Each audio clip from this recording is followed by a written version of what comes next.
ნარკოდანაშაულში ბრალდებული 19 წლის ბრიტანეთის მოქალაქე ბელა მეიქალი, რომელიც 8 თვის ორსულია თბილისის საქალაქო სასამართლოს დარბაზიდან გაათავისუფლეს, გადაწყვეტილება მოსამართლე გიორგი გელაშვილმა მიიღო. მასთან საპროცესო შეთანხმება გაფორმდა, ქალმა სრულიად აღიარა დანაშაული. ის წარდგენილ ბრალდებაში ცნობილი იქნა დამნაშავედ და 5 თვისა და 24 დღის ვადით თავისუფლების აღკვეთა მიესაჯა. შესაბამისად, ბელა მეიქალის მოხდილად ჩაითვალა ის დრო, რაც მან რუსთავის ქალთა მეხუთე პენიტენციურ დაწესებულებაში გაატარა. დამატებით სასჯელად კი განესაზღვრა ჯარიმა 500,000 ლარის ოდენობით. პროკურორმა ვახტანგ ცალუღელაშვილმა მედიას უთხრა, რომ 19 წლის ბრიტანეთის მოქალაქის დარბაზიდან გათავისუფლების ინიციატივით თავად პროკურატურა გამოვიდა. მისი თქმით, ამის მიზეზი მისი ჯანმრთელობის მდგომარეობა, დანაშაულის აღიარება და გამოძიებასთან თანამშრომლობა იყო. პროკურორის განცხადებით, ბრალდებულმა დაასახელა მისი კონტაქტები, რასთან დაკავშირებითაც საქმიდან გამოყოფილია სხვა სისხლის სამართლის საქმე და მიმდინარეობს გამოძიება.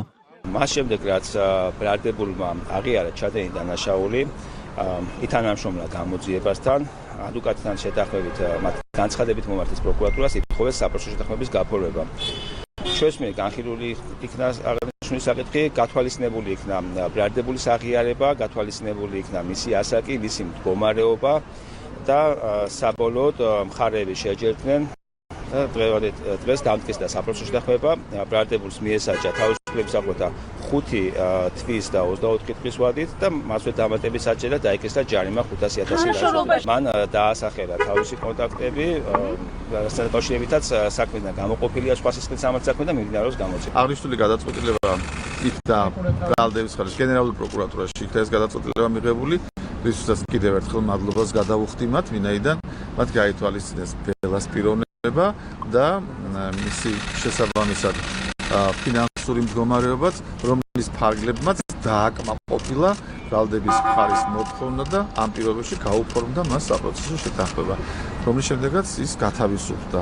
ბრიტანეთის მოქალაქე შინაგან საქმეთა სამინისტრომ 13 მაისს დააკავა გამოძიება. მას განსაკუთრებით დიდი ოდენობით ნარკოტიკების შენახვასა და გასაღებას ედავებოდა, რაც 16-დან 20 წლამდე ანუვადო პატიმრობას ითვალისწინებს. ბრალდების თანახმად 10 მაისს თბილისის საერთაშორისო აეროპორტში ტაილანდიდან ჩამოსული 18 წლის ბრიტანეთის მოქალაქის ბარგის შემოწმებისას მის სამგზავრო ჩანთაში 12 კილოგრამამდე მარიხუანა და 2 კილოგრამი ჰაშიში აღმოაჩინეს. ნარკოტიკები ჰერმეტულად დაფასებულ პაკეტებში იყო გადანაწილებული. სასამართლო პროცესის მსვლელობისას, რომელიც 5 თვეს გაგრძელდა, ბელა მეიქალი და მისი ადვოკატი ირწმუნებოდნენ, რომ ბრიტანეთის მოქალაქე, რომელიც ტაილანდიდან ჩამოვიდა, კრიმინალურმა დაჯგუფებამ აიძულა ნარკოტიკები დატვირთული ჩემოდანი საქართველოში ჩამოეტანა.